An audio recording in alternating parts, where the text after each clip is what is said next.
கும்பராசி அன்பர்களே, கும்பராசி அன்பர்கள் இப்போ நீங்கள் முக்கியமாக சொல்ல வேண்டிய ஒரு முக்கியமான மந்திரத்தை நான் சொல்லி ஆரம்பிக்கிறேன். உங்களுக்கு எந்த ஒரு தடைகளும் இல்லாமல் மன நிம்மதியும் உடல் ஆரோக்கியம் பெறுவதற்கு இந்த மந்திரம் உங்களுக்கு மிகப்பெரிய உறுதுணையாக இருக்கும். இதை மறக்காம கமெண்ட் செக்ஷனில் 3 டைம் பதிவிட்டு வீட்டில் ஃப்ரீயாக இருக்கிற டைமில் சொல்லி பாருங்கள். எந்த இடத்துல இருந்தாலும் இதை அடிக்கடி உச்சரிச்சிட்டே இருங்க, மிகப்பெரிய நன்மை உண்டாகும். ஓம் நவதுர்க்கையே போற்றி, ஓம் நவதுர்க்கையே போற்றி, ஓம் நவதுர்க்கையே போற்றி. இதுக்கான மீனிங்கு, இதை ஏன் சொல்லணும், இது எதுக்காக உங்களுக்கு உதவ போகுது, எத்தனை நாட்கள் இது சொன்னீங்க அப்படின்னா அதுக்கான அவுட்புட் தெரியும், எல்லாமே இந்த வீடியோவில் நான் சொல்கிறேன். அது ஸ்கிப் பண்ணால் பார்த்துட்டே வாங்க. இன்றைக்கி நீங்கள் ஒரு முக்கியமான விஷயத்துக்காக எதிர்பார்த்து காத்துட்ருக்கீங்க. ஒரு தேடலினுடைய பயணமாகவும் உங்களுடைய வாழ்க்கை வந்து போயிட்டுருக்கு. அதுக்கு ஒரு அவுட்புட் இல்லாமல் இருக்குது. கடந்த காலத்திலலாம் நீங்கள் பட்ட கஷ்டங்களுக்கு ஈடே கிடையாது, அவ்வளோ கஷ்டப்பட்டுட்டீங்க.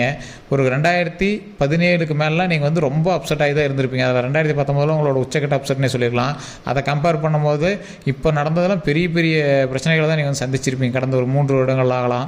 நிறைய இடமாற்றத்தை சந்திச்சிருப்பீங்க, உடல் ரீதியான பிரச்சனைகளை சந்திச்சிருப்பீங்க, 4-5 நாட்கள் வந்து ஹாஸ்பிட்டலில் இருந்திருப்பீங்க, நிறைய மனத்தொந்தரவுகளை சந்திச்சிருப்பீங்க, தூக்கம் மேலே சந்திச்சிருப்பீங்க. அந்த பிரச்சனைகள் எல்லாத்தையுமே தூக்கி போட்டு இதுக்கு மேலே மன நிம்மதியும் மன மகிழ்ச்சியும் உடல் ஆரோக்கியமும் நல்ல லாபம் தரக்கூடிய தொழிலாகவும் உங்களோட லைஃப் வந்து நம்மளோட லைஃப் வந்து நல்ல மகிழ்ச்சியாக இருக்கக்கூடிய ஒரு நேரமாக இனிமேல் வரக்கூடிய நாட்கள் அமைய போகுது. ஸோ அதற்கு தான் இந்த வீடியோ ஸ்கிப் பண்ணாமல் பாருங்கள். நிறைய விஷயங்கள் உள்ள சொல்லியிருக்கேன். அதே மாதிரி நிறைய பேருக்கு நிறைய சந்தேகங்கள் இருக்கும். சரி, இப்போ நம்ம வந்து பொது ஜாதகம் தான் பார்ப்பீங்க, பொது ஜோதிடம் பார்க்குறீங்க, ராசி பலனா சொல்கிறீங்க.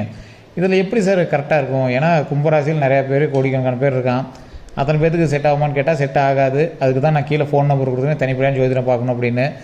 ஏன் செட் ஆகாதுன்னு நான் தெளிவாக சொல்லிடுறேன். செட் ஆகாதுன்னா இப்போ இந்த வீடியோ நான் பார்க்க தேவையில்லையா அப்படின்னு நீங்கள் நினைக்க தேவையில்லை.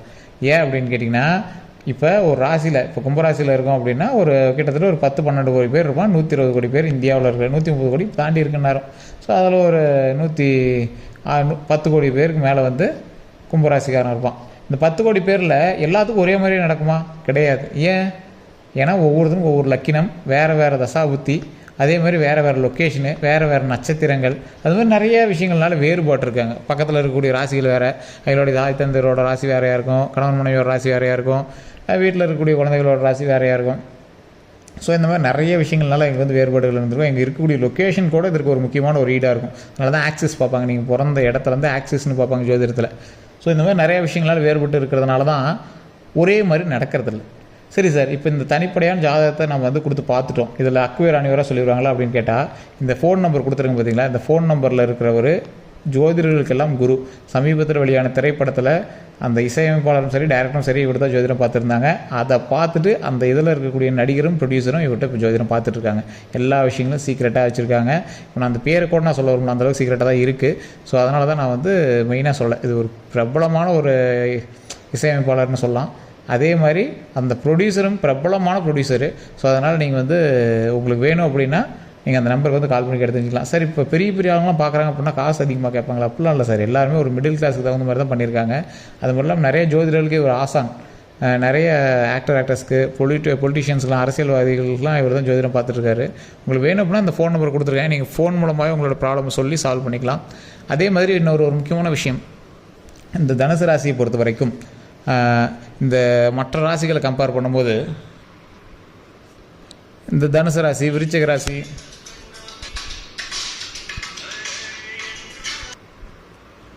மற்ற ராசிகள் எல்லாமே வந்து பார்த்திங்கன்னா ஒவ்வொரு தெய்வத்தை நம்பி இருக்கும். ஒரு தனுசு விருச்சிக ராசிலாம் பார்த்திங்கன்னா ஒரு முருகனுடைய வழிபாடு. ஸோ இந்த மாதிரி ஒவ்வொரு இதை நம்பியிருக்கும். ஆனால் இந்த கும்பராசி மட்டும் நேரத்துக்கு நேரம் இவங்களுக்கு எல்லா கடவுளும் உதவுவாங்க. இந்த கும்பராசியில் இருக்கிறவங்களோட பண்புனல்னு பார்த்தா அள்ளி கொடுக்கக்கூடிய கரங்கள்னு சொல்லுவாங்க. முதன்மையான ஒரு அரசர்களோ இல்லை மிகப்பெரிய ஆசான்களோ மிகப்பெரிய ஒரு துறையில் இருக்கிறவங்களோ இந்த கும்பராசிக்காரர்களாக தான் இருப்பாங்க. சரி, அப்படியே இல்லை அப்படின்னாலும் நீங்கள் வந்து சும்மா கூலி வேலை பார்த்துட்டீங்க அப்படின்னாலும் உங்களை நம்பி அங்கே 10 பேர் கண்டிப்பாக இருப்பான். நீங்கள் ஆர்டர் போட்டு கேட்குற மாதிரி தான் இருப்பாங்க எந்த இடத்துல நீங்கள் இருந்தீங்க அப்படின்னாலும். கணவன் மனையாகவே இருந்தீங்கனாலும் கணவன் வந்து இந்த கும்பராசி இருந்தால் அவர் மேனேஜ் பண்ணுற மாதிரி தான் இருக்கும். பெண்களுக்கு கும்பராசி இருந்தால் அவங்க வந்து டாப்பாக பேசுகிற மாதிரி தான் இருக்கும். ஸோ இந்த மாதிரி தான் வந்து அமைப்பே இருக்குங்க. கும்பராசியில் இருக்கிறதுக்கு ஏன் அப்படி சொல்லணும், ஒரு எக்ஸாம்பிள் சொல்லுங்க. ராஜராஜ சோழனுடைய ராசி கும்பம், சதய நட்சத்திரம். ஸோ இந்த மாதிரி ஒரு ஆளுமை கொண்ட ராசி இந்த கும்பராசி. கும்பராசியில் இருக்கிறவங்களாம் ஒரு ஹைலைட்டான பர்சன்னே சொல்லலாம். என்னைக்காக இருந்தாலும் இங்கே வந்து ஒரு ஆளுமை. 10 ரூபாய்க்கு கூட என்கிட்ட வழி இல்லை சார் அப்படின்னு நினைக்கிறவங்க கூட, ஆனால் அந்த இடத்துல 10 பேர்த்துக்கிட்ட அவன் வந்து ஹெட்டாக பேசுகிற அளவுக்கு திறமையான ஆளாக இருப்பான். அப்படியே இல்லை அப்படின்னா இவங்ககிட்ட கேட்டு போய் பண்ணணும் அப்படிங்கிற அளவுக்கு இந்த கும்பராசிக்காரன் பெரிய ஹைலைட்டாக இருப்பான். 100 பேர் நின்னாலும் அதில் இவனுக்கு ஒரு தனி மரியாதை இருக்கும், தனி கௌரவம் இருக்கும். சார் அவன் ஏழையாகவே இருக்கட்டும், ஆனால் அவனுக்கு தனி மரியாதை இருக்கும். ஆனால் இந்த கும்பராசிக்காரில் பொறுத்த வரைக்கும் சிலர்லாம் ஏழையாகவே இருக்க மாட்டாங்க. ஏதோ ஒரு வகையில் பணம் வந்து எங்கிட்ட சுற்றிட்டே இருக்கும். மிகப்பெரிய செல்வந்தராகவும் இருக்கிறதுக்கான வாய்ப்புகளும் அதிகமாகவே இருக்குது. இந்த கும்பராசிக்காரர்கள் எங்களோட லைஃப்பில் கண்டிப்பாக மிகப்பெரிய செல்வந்தராக தான் இருப்பாங்க. இல்லை சார் அப்படிலாம் ஒன்றும் இல்லை சார் அப்படிலாம் நீங்கள் சொல்கிறீங்க. ஏதோ ஒரு வகையிலையாவது உங்கள் கையில் பணப்புழக்கம் வந்துட்டு போயிட்டு தான் இருக்கும். அந்த பணம் வேறவங்களதாக இருந்தாலும் சரி, இல்லை நீங்கள் அது கேஷியர் வேலை பார்க்குறவங்களா இருந்தாலும் சரி, சரி நீங்கள் பெட்ரோல் பங்க்லேயே இருந்தீங்க அப்படின்னா கூட, ஏதாவது ஒரு சும்மா நார்மலாக ஒரு பங்க்கில் பெட்ரோல் போடுற ஆளாகவே இருந்தீங்க அப்படின்னாலும் அதில் ஏதோ ஒரு வகையில் பணத்தை நீங்கள் வந்து ரொட்டேட் பண்ணுற ஒரு ஆளாக தான் இருப்பீங்க. ஸோ அதில் உங்களை நம்பி மற்றவங்க வேலை பார்க்குற மாதிரி ஒரு ஆளுமை திறன் கொண்டவங்களாக தான் இருப்பீங்க. சார் கும்பராசியை பொறுத்த வரைக்கும் நல்ல ஒரு கௌரவமான ராசிங்கிறது ஒரு பக்கம் இருந்தாலும், மற்றவங்களுக்கு செய்யணும்னு நினைக்கிற ராசி. ப்ராக்டிக்கல் மேன், யதார்த்தவாதி அப்படின்னு சொல்லலாம். மற்ற இப்படி பண்ணால் அப்படி பண்ணானா இந்த ஆள் உள்ள போது சும்மா ஸ்மார்ட் ஒர்க், இப்படி தான்டா இருக்கணும் அப்படின்னு அடித்து சொல்லிட்டு போயிட்டே இருப்பார். போய் வேறு ஒர்க்கு பார்க்க போயிடுவார். அந்த மாதிரி வந்து பிளானிங் கெப்பாசிட்டி இருக்கக்கூடிய ஒரு ராசி. டக்குன்னு எது வேணாலும் டக்குன்னு பண்ணிடுவார். ஆனால் இவருடைய யோசனை, இவர் என்னடா இப்படி பேசுகிறா அப்படின்னு நினைப்பாங்க. ஆனால் இவருடைய யோசனை அந்த இடத்துல வந்து அப்ளை பண்ணி பார்த்தா அவ்வளோ ஆப்டாக பொருந்தும். அந்த மாதிரி ஒரு ராசி தான் இந்த கும்பராசி. சரி இதெல்லாம் ஓகே, பண்புனாலாம் எங்களுக்கே தெரியும். மேட்ருக்கு வாங்க, அடுத்து என்ன நடக்க போகுது அதை சொல்லுங்கள். சார் இந்த ராசியை பொறுத்த வரைக்கும் தற்போதைய நிலைமையில் நீங்கள் எதிர்பார்த்து காத்து கொண்டு இருந்த ஒரு முக்கியமான விஷயம், கல்வியாக இருக்கலாம், தொழிலாக இருக்கலாம், திருமணமாக இருக்கலாம், குழந்தை பிறப்பாக இருக்கலாம், நிலபலன் வாங்குறது, வண்டி வாகனங்கள் வாங்குறது, இந்த 7 விஷயங்களும், இந்த 6-7 விஷயங்களும் ஒரு முக்கியமாக வந்து உங்களுக்கு கிடைக்கக்கூடிய, நீங்கள் கிடைக்குமான்னு எதிர்பார்த்துட்டு இருந்தக்கூடிய விஷயங்களாக இருந்தது அப்படின்னா ஆட்டோமேட்டிக்காக உங்களுக்கு வந்து லக்கு இந்த இடத்துல விழுகுதுங்க. இந்த லக்கின் மூலமாக மிகப்பெரிய லாபம் கிடைக்கிறதுக்கான வாய்ப்புகள் உங்களுக்கு இருக்குது. அதை நீங்கள் எப்படி எடுத்துக்கிறதுங்கிறதா இருக்குது. அதுக்கு தனிப்படையாக ஜோதிடத்தை ஒரு டைம் பார்த்துக்கோங்க. சில தடைகள் வருவதற்கான வாய்ப்புகளும் இருக்குது. அந்த தடைகளை நிவர்த்தி செய்து உங்களுடைய வாழ்க்கையை நீங்கள் வந்து மெயின்டைன் பண்ணுறதுக்கான வழியை பாருங்கள். ஏன் சொல்கிறேன் அப்படின்னு நான் தெளிவாக சொல்லிடுறேன். நான் முன்னாடியே சொன்னதான், ஓம் நவதுர்கையை போற்றி, ஓம் நவதுர்கையை போற்றி, ஓம் நவதுர்கையை போற்றி அப்படின்னு நீங்கள் வந்து வணங்குவதன் மூலமாக தடைகள் நிவர்த்தியாகும், உங்களுக்கு வரக்கூடிய பிரச்சனைகள் சால்வ் ஆகும், நீங்கள் எதிர்பார்த்து காத்திருந்த விஷயங்கள் உங்களுக்கு கைகூடி வரும். இந்த காலகட்டம்லாம் திருமணமாக இருக்கிறவங்க சிலர்லாம் இப்போ நீங்கள் பிரிஞ்சு இருக்கக்கூடிய ஒரு காலகட்டமாக கூட இருக்கும். கொஞ்சம் நாட்கள் பிரிஞ்சு தான் இருப்பீங்க. ஆனால் இன்னும் ஒரு 1.5 வருடம் 2 வருடத்தில் நீங்கள் வந்து சேர்ந்துக்குவீங்க, ஒன்றும் பிரச்சனை கிடையாது. லைஃப் எப்பயும் போல் ஹாப்பியான லைஃபாக உங்களோட கணவன் மனைவியோடு இணைந்து சந்தோஷமாக குழந்தைகளோடு இணைந்து நீங்கள் வந்து சந்தோஷமாக தான் வாழ போகிறீங்க. ஸோ அதனால் நீங்கள் வந்து பிரச்சனை அதெல்லாம் பயமெல்லாம் எடுத்துக்க தேவையில்லை. சின்ன பயமும் மரண பயமும் உங்களை வந்து ஆட்கொண்டிருக்கும் முன்னாடி. அந்த மரண பயம்லாம் இது மேலே போயிடும், எந்த பிரச்சனையும் வராது. ஸோ அந்த உடல் ரீதியான பிரச்சனைகளும் மன ரீதியான பிரச்சனைகளும் இதோட சால்வ் ஆகிடும். மனமும் உடலும் தெளிவாகும், ஒரு சந்தோஷம் மகிழ்ச்சி பொங்கும், குடும்பத்தோடு இணைந்து வாழக்கூடிய ஒரு நேரம் உருவாகும், சந்தோஷமாக இருக்கக்கூடிய காலகட்டம் உருவாகும். வண்டி வாகனங்கள் வாங்குவதற்கு ஒரு அருமையான காலகட்டமாக இருக்கும். சார் ஒரு கம்பேர் பண்ணால் ஒன்றும் கிடையாது. பழசில் நீங்கள் கடன் வாங்கிட்டு இருந்திருப்பீங்க, இப்போயும் உங்களுக்கு கடன் இருந்திருக்கும். ஆனால் இப்போ கடன் கொடுக்குற ஸ்டேஜுக்கு வந்திருப்பீங்க. கடந்த காலத்தில் கேள்வியே இல்லாமல் என்ன பண்ணுறதுனே தெரியாமல் நிறைய இடத்துல நீங்கள் போய் லாக் ஆகிருப்பீங்க. சிலருக்கெல்லாம் பணம் கொடுத்து ஏமாந்துருப்பீங்க. தொழில் ரீதியான விஷயங்களில் நிறைய பேர்த்துட்டு வேலை கிடைக்கணும், அது இதெல்லாம் நிறைய பேர் லாக் ஆகிருப்பீங்க. அந்த பிரச்சனைகள் எல்லாமே ஒவ்வொன்றா சொல்யூஷன் வந்துகிட்டே இருக்கும். அதில் தான் நீங்கள் வந்து பேக்கப் வெளியே வராமல் தான் இருப்பீங்க.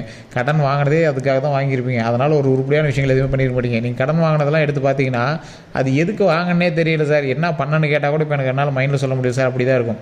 அதுக்கெல்லாம் கொஞ்சம் கொஞ்சமாக சொல்யூஷன் வரும்போது ஒரே நாளில் இந்த 12 நாட்கள் வரும்னு நான் சொல்லவே கிடையாது, தெளிவாக சொல்கிறேன். அதற்கான அடித்தளம் போடக்கூடிய விஷயங்கள் கடந்த 2 மாதங்களாகவே உங்களுக்கு நடக்க ஆரம்பிச்சிருச்சுன்னு தான் சொல்லுவேன். அதாவது ஒரு 10 லட்ச ரூபா கடன் இருக்குது அப்படின்னா அந்த 10 லட்ச ரூபா கடன் அடைக்கிறதுக்கு ஃபுல்லாக கடன் அடைக்கிற அளவுக்கு உங்களுக்கு வருமானம் வந்துச்சு அப்படின்னு சொல்ல முடியாது. ஏதோ ஒன்று புரட்டி அந்த கடனை அடைக்கிறதுக்கு ஒரு ஆரம்ப புள்ளி, பிள்ளையார் சொல்லி போடுற அளவுக்கு ஒன்று ரெடியாக இருக்குது சார். அது எத்தனை வருஷத்தில் அடைப்பாங்கலாம் தெரில, ஆனால் அடைக்கிறதுக்கான ஒரு பேக்கப் வந்துச்சு, ஒரு தைரியம் வந்துருச்சு சார் அப்படிங்கிறதான் இந்த சில நாட்களில் உங்களுக்கு நடந்திருக்கும். இந்த கடன் அடைப்பதற்கெலாம் இது ஒரு அருமையான காலகட்டம். அதே மாதிரி நான் அந்த நவதுர்கை அம்மனை வணங்குங்க. அதே மாதிரி வண்டி வாகனங்களில் கொஞ்சம் கவனமாக இருங்க, டாக்குமெண்ட் ரீதியான விஷயங்கள் கொஞ்சம் கவனமாக இருங்க. நான் வார்த்தையில் ரொம்ப கவனமாக இருங்க. நான் வார்த்தைன்னா வாயை கொஞ்சம் பார்த்து பத்திரமா யூஸ் பண்ணுங்கள். யார்கிட்டையும் பேச்சுவார்த்தையெல்லாம் வச்சுக்கிட்டீங்க அப்படின்னா கொஞ்சம் பக்குவமாக இறங்கி போய் வேலையை பாருங்கள். தேவையில்லாம் சண்டை சச்சரவுகள் வரக்கூடாது, மனபயம் உண்டாகக்கூடாது. தேவையில்லாமல் நீங்கள் வந்து பேசுகிறதுனால சில கலவரங்களே இதாகிறதுக்கு வாய்ப்புகள் இருக்குது. அதனால் பார்த்து வார்த்தையை விடுங்க. நீங்கள் வந்து அதிகமாக ஏதோ ஒரு லேண்டு பெரிய ப்ராப்பர்ட்டி ஏதாவது வாங்குறீங்க அப்படின்னா தற்போதைய நிலைமையில் உங்கள் பேரில் பண்ணாமல் இருக்கிறது பெட்டர். அது ஒரு டைம் தனிப்படையாக ஜோதிடம் பார்த்துக்கோங்க. இல்லை பண்ணலாம் அப்படிங்கும்போது நீங்கள் பண்ணலாம் தனிப்படையாக ஜோதிடம் பார்த்து. ஏன்னா ஒரு 1.5 வருடங்கள் அல்லது 2 வருடங்கள் காலகட்டத்தில் பார்த்தீங்க அப்படின்னா கொஞ்சம் நீங்கள் சேஃபாக இருக்கிறதுக்கான வழியை பார்த்துக்கோங்க. ஏன்னா இப்போ தான் உங்களுக்கு கிளியர் ஆகிட்டு வருது, ஒவ்வொன்றா சின்னதாக கிளியர் ஆகிட்டு வருது. அதுலேயுமே சிலர்லாம் இல்லை சார் நான் அப்படியே தான் இருக்குது, இன்னொன்று பெருசாக டிஃப்ரென்ஸ் தெரியல அப்படின்லாம் இருக்கிறவங்களாம் இருக்காங்க. அப்படி இருந்தீங்க அப்படின்னா அது உண்மையாக அப்படின்னு மறக்காம கமெண்ட் செக்ஷனில் பதிவிடுங்க. ஸோ அதனால் கொஞ்சம் பொறுமையாக நீங்கள் செய்வதற்கு இந்த காலகட்டம் உங்களுக்கு சொல்லிக் கொடுக்குதுன்னு வச்சுக்கோங்களேன். பாடம் கற்பிக்கிற காலகட்டம். பாடம் கற்றுக்கும்போது என்ன பண்ணணும், கொஞ்சம் அடக்கி வாசி அமைதியாக பொறுமையாக ஹேண்டில் பண்ணிகிட்டே வரணும்.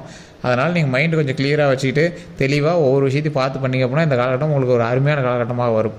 நான் சொன்னதில் கொஞ்சம் பார்த்துருங்க, அவ்வளோதான். மற்றபடி உங்களுக்கு எந்த ஒரு ப்ராப்ளம் கிடையாது. உங்களோட குலதெய்வ கோவிலுக்கு போய் வழிபட்டுட்டு ஒரு 10 பேருக்கு அன்னதானம் பண்ணுங்க. இதுதான் ஒரு முக்கியமான விஷயம். இப்போ அன்னதானம் நீ வடை பாயசம் அதெல்லாம் பண்ணணும்னு அவசியம் இல்லை.